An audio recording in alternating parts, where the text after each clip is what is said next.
Hi all, I'm Cullen Haynes and welcome to Law Live, a holiday hiatus, but we are now back and we are streaming live Facebook, LinkedIn, YouTube, Twitch, X, formerly Twitter, and Instagram live. My next guest is an absolute powerhouse. I was just talking offline with her and about to tick over her 15-year anniversary in law, is the leading general counsel at Titles Queensland and has a passion for diversity and inclusion and speaks about her lived experience, giving her time, expertise, and voice to those that are marginalised and in a vulnerable state. Would you please make very welcome my dear friend, joining us from Queensland, Jessica Cunning. How are you, Jessica? I'm really good and super stoked to be number one off the rank for 2024. Literally, I wouldn't have it any other way. We are starting off with a bang, and hence we've even got the title in here. We were talking about it before. 2024 is the year of change, right? So we want to make sure we go off with a bang. Yeah, I think there's a lot of big things coming this year, and if we haven't already felt it in the first 1, 2, 3 weeks, wherever people are in their work cycle, I'm week number 3. Already starting to see that kind of what's changing this year. What do we need to get ahead of happening in the legal profession and probably the world a bit broader than just the law.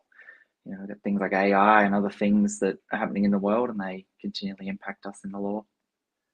So true, so true. And hence some of the changes I've made to the show, given that people seem to be resonating with it. I've added X and Instagram on it and Twitch because people consume data and their feed in very different ways. So you'll be debuting on those platforms as well, not just YouTube, LinkedIn, and Facebook, Jessica, which is fantastic. But love to know what has been happening in your world, because you're a couple of weeks into your role when we last caught up about 6 or 7 months ago. So what's been happening since? What's the latest?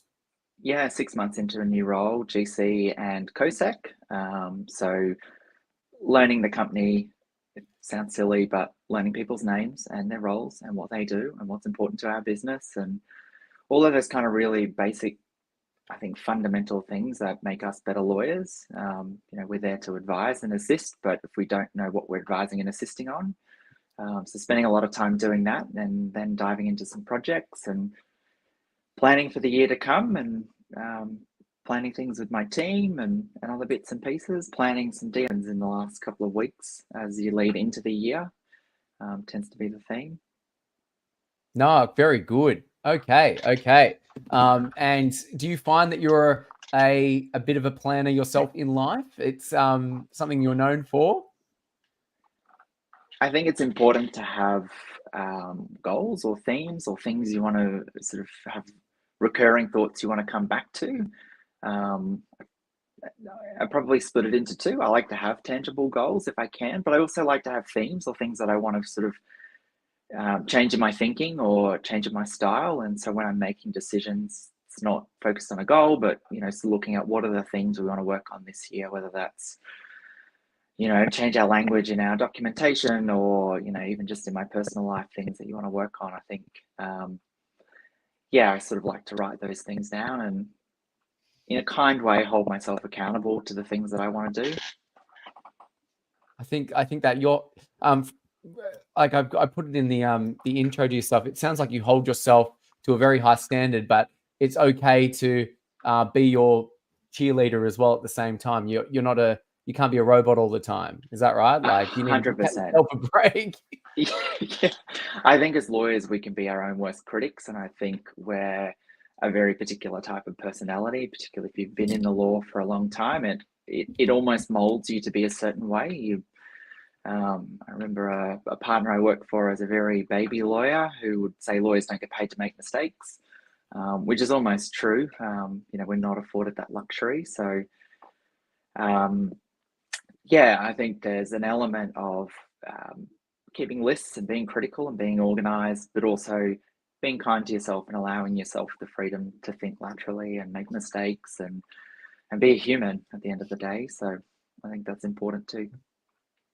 It's a good point. Good point. And I will just shout out now, 12:41 Australian Eastern Standard Time here in Sydney and 11:41 in Queensland. If you have any questions or burning comments that you want to put in there, please put them in the comments and we'll bring it live while we're talking to Jessica. We got our first one from Twitch ever. Where is Sol Goodman? That must be referring to me in my suit. So thank you for that, Rusa Boson. So I told you we're breaking new ground. We've already got comments from Twitch there, Jessica. But our next question today is, what does it mean to be an advocate? And maybe in 2024, what does that mean too? Oh, I think I actually answered this question on a panel I spoke on last year, which I think is really important to look at what you're advocating for as well. And it might be anything in life, but I think it's important that it's something you're passionate about. It might not be something you've got a lived experience in, but I think something that you're passionate about is really important because it allows you to understand what change you're actually advocating for and the impact that it's going to have on, I think ultimately any advocacy impacts people's lives. So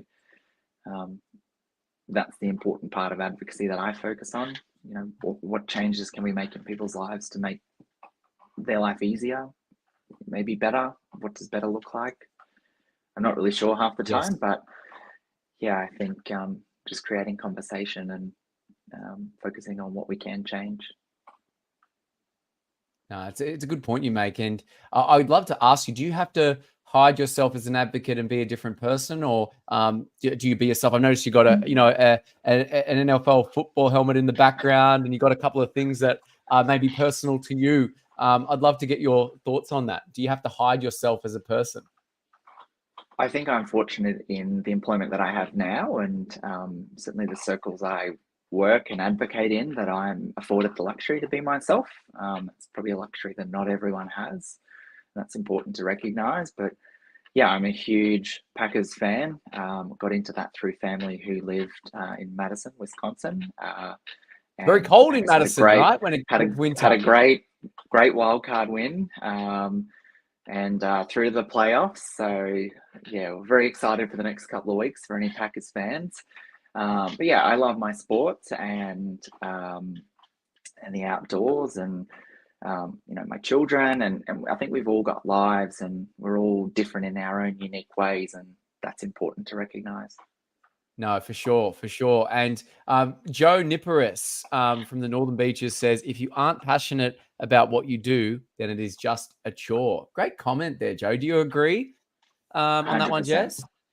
100%. I think being an advocate can be a lot of hard work. It can have some down moments where you sort of get a bit lost and disillusioned perhaps with what you're advocating for or where you might get to or what change is possible. And I think if you aren't passionate about it, it's much more easier to give up on being that voice and advocating for change. So certainly if it's something you're passionate about, whether that's your own lived experience or something that's your family members or friends are impacted by, then I think you understand the impact it has on people's lives. You're more passionate about it. And you're less likely to give up when people put walls up in front of you. Good point. And talking about walls and problems, what is the most important problem you solve for the people that come to you and your clients, maybe in your current role and what you've done previously? I think this is such a broad question for any GCs that might be watching. We'll understand. I think the role of the GC is actually less of a lawyer.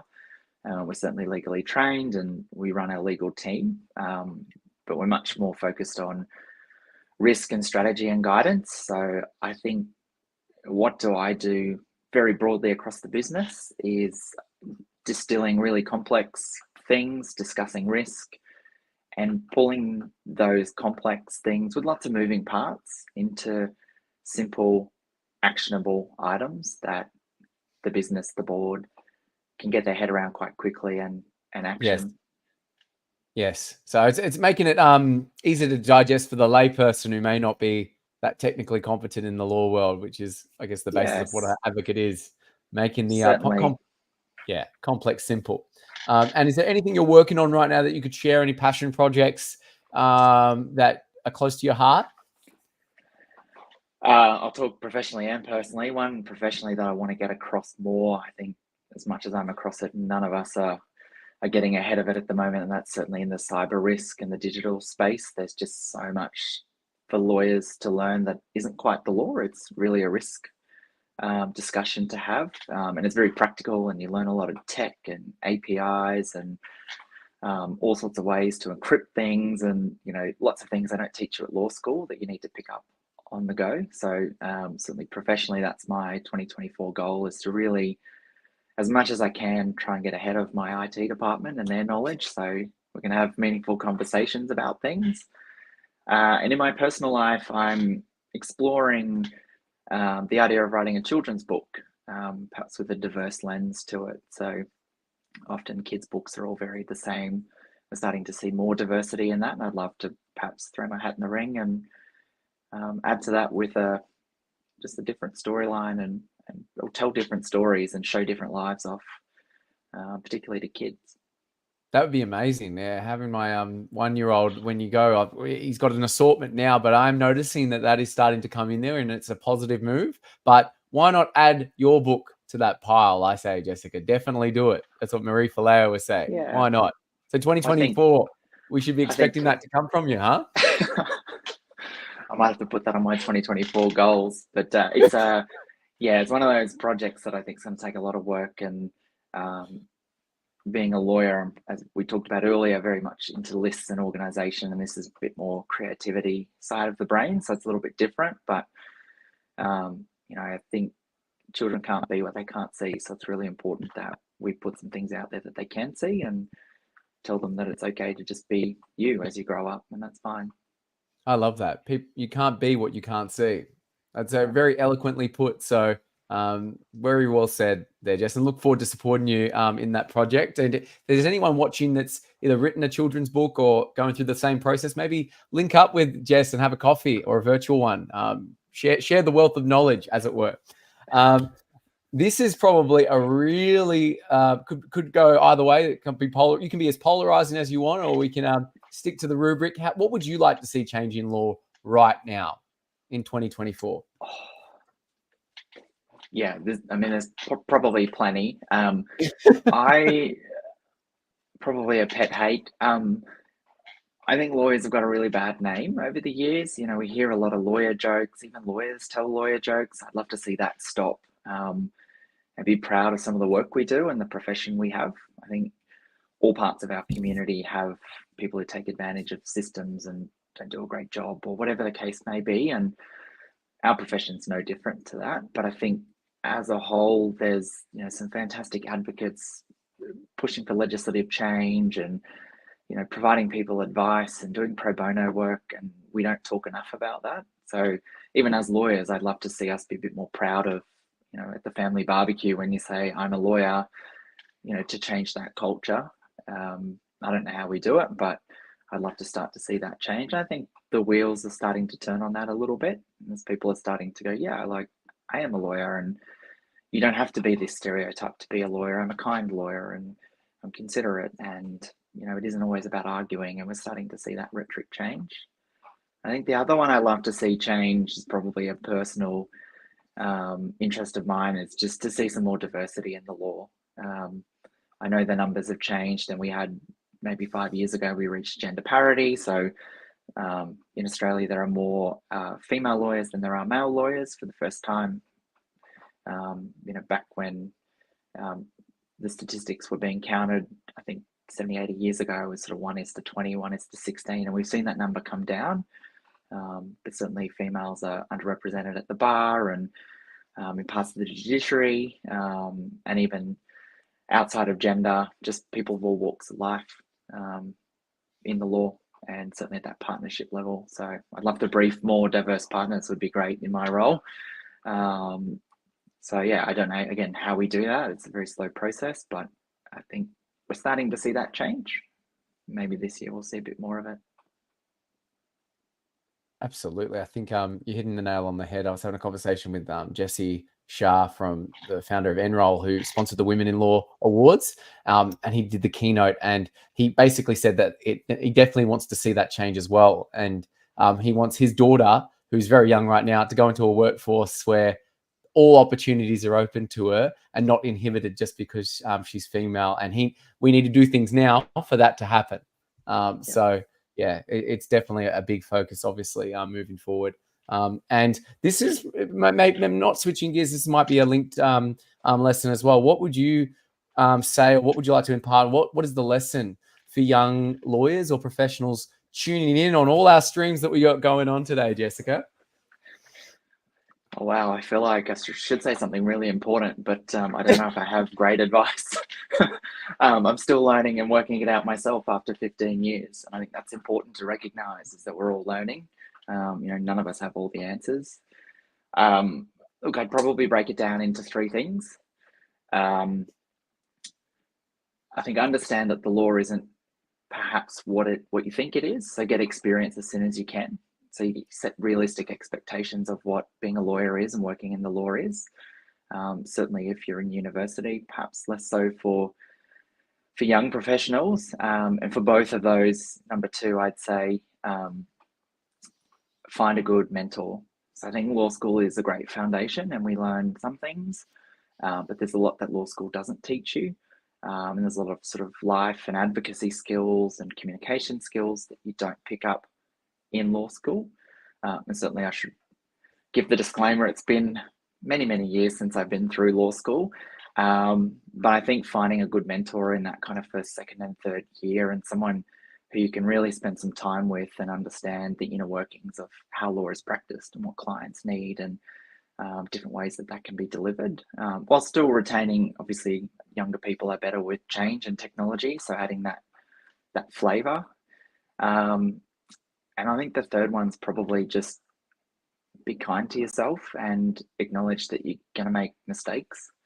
We all do. You hope they're not big when you make them as a lawyer, because obviously the cleanup gets a lot harder. But I think go easy on yourself. It's a tough profession and you'll have good days and bad days. So just be kind to yourself and, take the risks and make the mistakes that you need to make. And that's totally fine. It doesn't mean you're a bad lawyer. It just means you're a human. Very well said there, Jessica. And I think you did a post on that recently. It must be something that's close to your heart, that people shouldn't be hard on themselves. Yeah, I think in this day and age, we constantly see through, and you listed all of the platforms that we're streaming on today.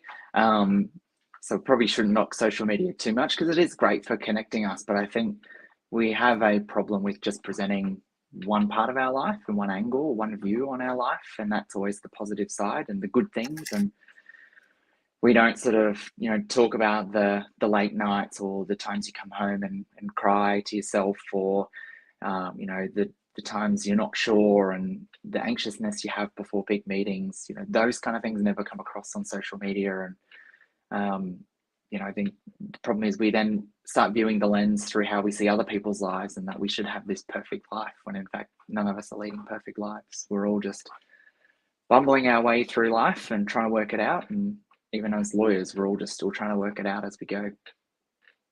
Well said. Well said. It's an ongoing journey. You can be teacher and student at both times. Absolutely. And where are you hanging out most? Obviously, we did list those streaming platforms. Where are you most active? Where can people reach out to the incomparable Jessica Cunning? I think LinkedIn's probably the easiest one. You can find me on LinkedIn. Yeah, and as you say, I do post from time to time on. Try and keep it professional, not to annoy all of my colleagues, but I think the flavor is very much a human approach to lawyering, which is, as you say, I think looking back on last year, not everyone's had the same year. So let's, I think, factor that into our decisions as we're looking forward to 2024 and who's in our team and what's going on. And, we're not all on the same page right now, and that's important to recognize. Great. Well said. Well said, Jessica. And look, this is a bit cathartic. It might be a bit morbid, but I love to ask this question. Good to see a life well lived. How would you like to be remembered one day? It's an interesting one. Probably not as a lawyer. I shouldn't say that, but I think I'd like to be remembered as a kind person, someone who was kind. I think that sums up an important quality of mine, that if I can get that across to people and they remember how I made them feel, then I think that would be an important thing to be remembered by. Very well said. So I think it goes hand in hand with like Maya Angelou. People won't remember what you said, but they will remember how they made you feel. So 100%.